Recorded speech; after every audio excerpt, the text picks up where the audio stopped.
There are clear-cut guidelines regarding the demolition by use of a bulldozer.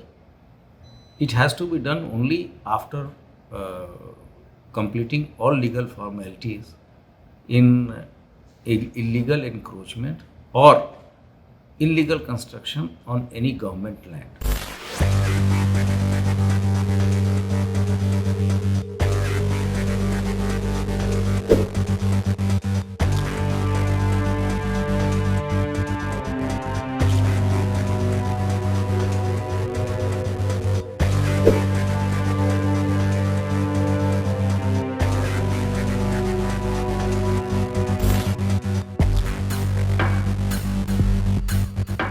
There are certain apprehensions that bulldozers are being used in all the cases.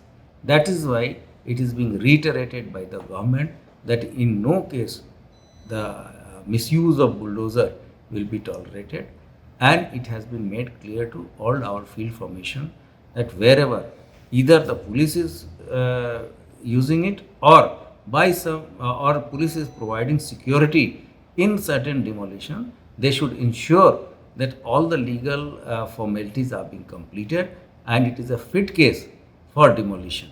So there should not be any lapse which can cause embarrassment or bring bad name to either department or to the government.